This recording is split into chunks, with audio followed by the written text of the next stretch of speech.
चलिए अब यहाँ पे हम लोग शुरू कर रहे हैं कि जो रनवे की लेंथ है वो आप किस तरह से निकालोगे। और वो स्टडी करने के लिए सबसे पहले यहाँ पे आपको पता होना चाहिए कि जो बेसिक रनवे लेंथ होती है वो क्या होती है। तो यहाँ पे ध्यान रखिएगा, बेसिक रनवे लेंथ वो मिनिमम रनवे लेंथ होती है जो आपको देना चाहिए according to the standard conditions. लेकिन स्टैंडर्ड कंडीशंस क्या होती है पहले उसके बारे में बात कर लेते हैं।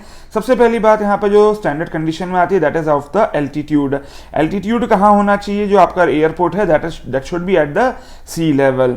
वहीं इसके अलावा जो सेकंड यहाँ पर बेसिक अजम्पशन है for this length that is the airport temperature. और एयरपोर्ट का जो टेम्परेचर लिया जाता है, स्टैंडर्ड टेम्परेचर लिया जाता है 15 डिग्री सेंटीग्रेड। इसके अलावा ये भी माना जाता है कि जो आपके एयरपोर्ट के पास का जो रूट है, रूट में भी टेम्परेचर कितना होगा, रूट का टेम्परेचर भी कितना होगा, 15 डिग्री सेंटीग्रेड होगा। फिर यहाँ पर ये माना जाता है कि कोई विंड फ्लो नहीं कर रही होगी ऑन द रनवे, कोई विंड फ्लो नहीं कर रही, इसका मतलब no wind component is flowing on the runway. Whereas जो एयरपोर्ट है, एयरक्राफ्ट जो है वो एयरक्राफ्ट फुल लोडिंग कैपेसिटी को लोड किया गया है। इसके अलावा यहाँ पर यह भी बात ध्यान दी जाएगी कि जो रूट है, रूट में भी कोई वहां पर विंड नहीं है। इसके अलावा जो सेवंथ एजम्पशन लिया जाता है वो ये माना जाता है कि जो रनवे है वो 100% लेवल्ड है। लेवल्ड है इसका मतलब कि उसमें ना ही कोई लॉन्गिट्यूडनल ग्रेडियंट है और ना ही कोई ट्रांसवर्स ग्रेडियंट है। तो इस तरह के ये जो पर्टिकुलर बेसिक एजम्पशन है इसके अकॉर्डिंगली जो भी लेंथ आती है उसको हम लोग बोल देते हैं as the basic runway length. But क्योंकि ये तो सारे हमारे क्या है, एजम्पशंस है, हमें पक्की बात है जो भी एयरपोर्ट का रनवे डिजाइन करना होगा उसके लिए एग्जैक्टली यही सारी कंडीशंस नहीं होंगी, इसलिए हमें वहां पर जो भी बेसिक रनवे लेंथ होती है उसमें कुछ करेक्शंस देने पड़ते हैं। करेक्शंस कौन कौन से दिए जाते हैं, तो टोटल 3 तरह के करेक्शंस दिए जाते हैं। यहाँ पे ध्यान रखिएगा कि जो सीक्वेंस होगा करेक्शंस का वो सीक्वेंस फिक्स्ड होता है। कैसे सीक्वेंस को याद रखना है उसके बारे में तो आगे बात करता हूं, बट सबसे पहला आप जो करेक्शन देते हो that is for the elevation. Elevation बताता है आपको कि भाई अगर मान ले आपका जो रनवे का एलिवेशन है वो सी लेवल पर ना हो, कुछ ऊपर होगा, तो कितना आपको रनवे लेंथ बढ़ा देना चाहिए। तो यहां पर ये याद रखिएगा that runway length is increased by 7% for each 300 metre increase in elevation.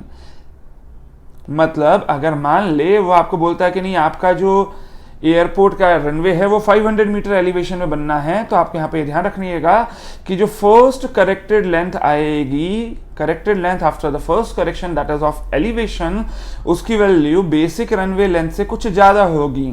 और कितनी ज्यादा होगी, तो यहाँ पर हमें पता है कि 300 मीटर के लिए आपको कितना परसेंट इंक्रीज करना चाहिए, 7%। तो 500 मीटर के लिए कितना करना पड़ेगा, 500 बाय 300 इंटू 7%। तो 7% को मैं लिख देता हूं 7/100 इंटू बेसिक रनवे लेंथ। इतना आपने इंक्रीज कर दिया तो ये वैल्यू होगी आपकी इंक्रीज की, और ये ओरिजिनल वैल्यू थी, तो फाइनली करेक्टेड लेंथ कितनी हो जाएगी, दोनों का समेशन कर दोगे। सो ये जो करेक्टेड वैल्यू आई है इसमें अब आप करेक्शन दोगे ऑफ द सेकंड करेक्शन, और जो सेकंड करेक्शन दिया जाता है that is for the temperature. पक्की बात है कि आपने यहाँ पर ये माना था जो standard temperature for the airport is 15 degree centigrade, but कोई जरूरी नहीं है कि आपका जो एयरपोर्ट का रेफरेंस टेम्परेचर है वो 15 डिग्री सेंटीग्रेड ही आए। एयरपोर्ट का रेफरेंस टेम्परेचर कैसे कैलकुलेट किया जाता है, तो उसके लिए फॉर्मूला है TA plus TM minus TA by 3। Sir ये एयरपोर्ट का रेफरेंस टेम्परेचर में TA और TM क्या है, तो ये ध्यान रखिएगा कि TA is the average daily temperature in a particular month, average daily temperature in the month. Whereas TM क्या है यहां पर, तो TM भी याद रखिएगा that is the maximum mean daily temperature for the hottest month of year। तो पक्की बात है जहां पे भी आप रनवे डिजाइन कर रहे हो वहां का आपको कम से कम टेम्परेचर वेरिएशन जरूर पता होगा। टेम्परेचर वेरिएशन अगर पता है तो आप इजीली वहां पर ये निकाल सकते हो कि भाई TA की वैल्यू क्या है, TM की वैल्यू क्या है। TA और TM की वैल्यू पता होगी तो आप यहाँ पर एयरपोर्ट रेफरेंस टेम्परेचर कैलकुलेट कर लोगे। मैं मान लेता हूँ इसको हम लोग लिख रहे हैं TR, एयरपोर्ट रेफरेंस टेम्परेचर, जबकि स्टैंडर्ड टेम्परेचर जो हमारा था कितना था, 15 डिग्री सेंटीग्रेड। मान लेते हैं कि ये जो पर्टिकुलर आपका रेफरेंस टेम्परेचर आ रहा है 21 डिग्री सेंटीग्रेड, तो यहाँ पर सबसे पहले आप डिफरेंस निकालोगे कि के कितना ज़्यादा है, क्योंकि यहाँ पर 6 डिग्री का यहाँ पर दिख रहा है इंक्रीज है ऑफ द रेफरेंस टेम्परेचर। तो यहाँ पर ये ध्यान रखिएगा कि करेक्टेड लेंथ क्या होगी, तो यहाँ पर ये ध्यान रखिएगा that runway length should be increased by 1% for each 1 degree centigrade variation from standard, variation of TR from standard temperature, that is TS। जैसे कि अगर मान ली यहाँ पर आपको दिख रहा है कि 6 डिग्री का डिफरेंस आ रहा है, इसका मतलब 6% आपको इंक्रीज करना होगा। और corrected length after second correction क्या हो जाएगी, फर्स्ट करेक्टेड लेंथ क्या थी CL1, मैंने यहाँ पर ऊपर लिख दिया ऑलरेडी। तो ये जो CL1 आई है इसी में आपको 6% इंक्रीज करना पड़ेगा। 6% कैसे आया, तो 21 माइनस 15, ये 6 डिग्री आ गया, और हर डिग्री के लिए आपको 1% इंक्रीज करना है। परसेंटेज में वैल्यू थी तो इसलिए मैं उसको फ्रैक्शन में मल्टीप्लाई कर दिया है। सो ये हो जाएगा आपका second corrected length for the runway. Third अगर हम लोग यहाँ पर बात करें, जो थर्ड करेक्शन दिया जाता है that is for the gradient.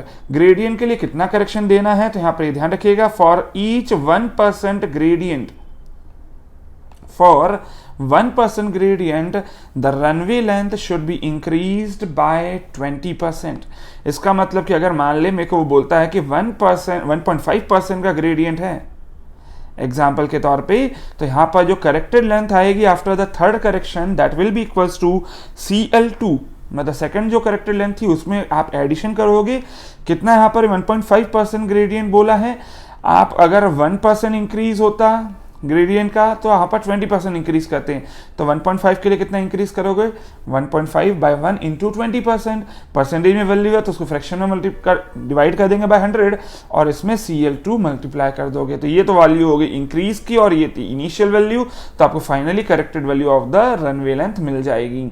So this is your actual runway length और corrected runway length after the 3 corrections. ध्यान रखिएगा तीनों करेक्शंस एक के बाद एक लगाए जाते हैं, और यहाँ पर याद रखिएगा ETG ये कोड बना सकते हो आप, E for the elevation, elevation के बाद आप देते हो करेक्शन फॉर द टेम्परेचर और उसके बाद करेक्शन देते हो फॉर द ग्रेडियंट। कितना कितना करेक्शन देना चाहिए, किस तरह से करेक्शन देना चाहिए, मैंने आपको यहाँ पर ये बताया है। आगे चल के ये भी देख लेंगे कि भाई किस तरह के गेट में सवाल आया हुआ था और किस तरह के और सवाल आपको आ सकते हैं। ये जो सवाल दिख रहा है ये गेट 2017 में पूछा गया था। इस क्वेश्चन में अगर आप चेक करें मेरे को क्या बोल रहा है कि भाई एयरपोर्ट रेफरेंस टेम्परेचर एलिवेशन दिया हुआ पहले 535, टेम्परेचर दिया 22.65 और मेरे को बोल रहा है कि जो ग्रेडियंट है उसकी वैल्यू 1% है, जबकि यहाँ पर मेरे को बेसिक रनवे लेंथ की वैल्यू दी हुई है एज 2000। तो सबसे पहले यहाँ पर वैल्यू लिख देते हैं, BRL की वैल्यू कितनी दी है आपको 2000 मीटर। सबसे पहले यहाँ पर याद रखिए करेक्शंस आपको 3 तरह के करेक्शंस देने चाहिए थे। ETG पहले एलिवेशन दिया जाता, फिर टेम्परेचर दिया जाता, फिर ग्रेडियंट के लिए करेक्शन दिया जाता। लेकिन सवाल में पूछा क्या है, the length of runway corrected for the temperature is, temperature तक का करेक्शन करना है आपको, ग्रेडियंट का करेक्शन नहीं करना है। तो पूरा क्वेश्चन पढ़ना यहाँ पर ज़्यादा इंपॉर्टेंट था हमारे लिए। चलिए अभी आगे बात करते हैं। यहाँ पर सबसे पहले देते हैं correction for the elevation. For elevation अगर बात करें तो करेक्शन कितना था, स्टैंडर्ड याद होगा आप लोगों को, that was 7% for 300 metre increase in elevation.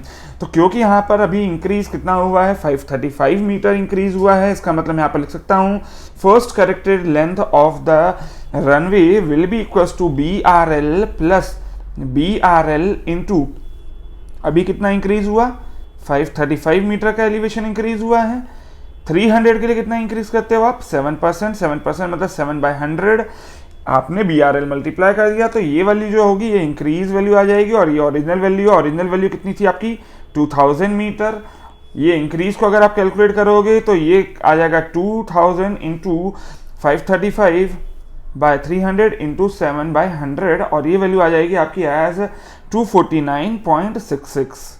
BRL की वैल्यू आप पुट कर दीजिएगा 2000 बस यहाँ पर और इसको सॉल्व कर लेंगे इजीली। तो ये वैल्यू आ जाएगी एज 2249.66 मीटर। तो ये तो आ गई आपकी first value after the elevation correction. But अगर मैं यहाँ पर टेम्परेचर की बात कर रहा हूँ तो टेम्परेचर के लिए आप ध्यान रखिएगा क्या क्या बोला है आपको, that the airport reference temperature is 22.65 degree. लेकिन यार सर ये जो पर्टिकुलर टेम्परेचर है स्टैंडर्ड टेम्परेचर कितना होता था 15 डिग्री सेंटीग्रेड, बट ये कहाँ का था, ये था एट द सी लेवल। अगर हम लोग बात कर रहे हैं कि ऊपर कुछ जा रहे हो आप, तो पक्की बात है नेचुरली भी टेम्परेचर बढ़ता है और कम होता है, तो वो जो पर्टिकुलर डिक्रीज होता है उसको हम लोग किससे कैलकुलेट करते थे, by the lapse rate. Lapse rate आप लोगों ने पढ़ा था जब आप लोगों ने एनवायरमेंटल में एयर पॉल्यूशन स्टडी करा था, याद होगा। तो लैप्स रेट की वैल्यू कितनी थी, नेचुरली 6.5 डिग्री सेंटीग्रेड पर किलोमीटर। इसका मतलब कि नेचुरली यहाँ पर जो टेम्परेचर डिक्रीज होगा वो टेम्परेचर डिक्रीज कितना होगा, 535 मीटर के लिए। देखिए 1000 मीटर मतलब 1 किलोमीटर के लिए कितना डिक्रीज होता है, 6.5 डिग्री सेंटीग्रेड। तो इसका मतलब इसके लिए कितना यहाँ पर डिक्रीज होना चाहिए वो आप इजीली कैलकुलेट कर सकते हो। तो इसका मतलब कि यहाँ जो आपका एयरपोर्ट रेफरेंस टेम्परेचर की वैल्यू जरूर 22.65 है, लेकिन जो स्टैंडर्ड टेम्परेचर की वैल्यू होगी वो 15 नहीं होगी, बल्कि 15 से कुछ कम हो जाएगी। कितनी कम हो जाएगी, तो 535 divided by 1000 into 6.5 degree centigrade. और इसको जब आप कैलकुलेट करोगे तो ये वैल्यू आ जाएगी एज 11.522 डिग्री सेंटीग्रेड। ये हो गया आपका स्टैंडर्ड रेफरेंस, क्योंकि आपको ऑलरेडी दिया है 22.65 डिग्री सेंटीग्रेड। आप यहाँ पर इजीली डिफरेंस इन टेम्परेचर निकाल लोगे and that will be equals to 22.65 minus 11.522 और ये वैल्यू आ जाएगी एज 11.127 डिग्री सेंटीग्रेड। सो इतना यहाँ पर टेम्परेचर ज्यादा है देन द स्टैंडर्ड। इसका मतलब आपको याद होगा 1 डिग्री सेंटीग्रेड अगर ज्यादा होता था तो उसके लिए आपको 1% लेंथ इंक्रीज करनी पड़ती थी। इसका मतलब what will be the corrected length of the runway after the second correction, तो वो वैल्यू हो जाएगी आपकी फर्स्ट करेक्टेड वैल्यू में आप करेक्शन और देते थे और यहाँ पर कितना इंक्रीज करना पड़ेगा, 11.127% इंक्रीज करना, मतलब डिवाइडेड बाय 100 मल्टीप्लाई कर देंगे। तो corrected length after the first correction कितनी होगी, यहाँ पर आपने देखा था 2249.6 आया था आपका, प्लस 2249.6 इंटू 11.127 बाय 100 जब मल्टीप्लाई करके सॉल्व करोगे तो ये वैल्यू आ जाएगी आपके पास 2499.98 और ये वैल्यू कितनी हो जाएगी, अराउंड 2500 मीटर। यहाँ पर ध्यान दीजिएगा क्वेश्चन में आपको यहाँ पर सिर्फ यही बोला था what is the length of runway corrected for the temperature only, तो आपको यही आंसर हो जाएगा फाइनल एज 2500 मीटर। ध्यान दीजिएगा पूरे क्वेश्चन को पूरा अच्छे से पढ़ेंगे। लेकिन अगर मान ले क्वेश्चन में आपको टोटल यहाँ पर पूछा होता कि ग्रेडियंट का भी करेक्शन बता दो, तो ग्रेडियंट का करेक्शन करने पे यहाँ पर वैल्यू आ जाती 2500 प्लस कुछ और इंक्रीज करना पड़ता, और यहाँ पर क्या बोला 1% का ग्रेडियंट बोला है, इसका मतलब 20% आपको यहाँ पर और इंक्रीज करना पड़ता, 20% और इंक्रीज कर देते आप 2500 का, तो ये वैल्यू हो जाती 2500 plus 500, so value will be 3000 metre. वो भी ऑप्शन में दिया हुआ था, 2500 भी ऑप्शन में दिया हुआ था। करेक्ट आंसर क्या रहेगा, 2500 metre will be the correct answer, क्योंकि आपको सिर्फ टेम्परेचर करेक्शन तक की पूछा गया था। तो ये था आपका गेट का क्वेश्चन जो अभी तक आया है। आई होप शायद दोबारा कभी इस तरह का क्वेश्चन आ जाएगा तो आप इजीली सॉल्व कर पाओगे।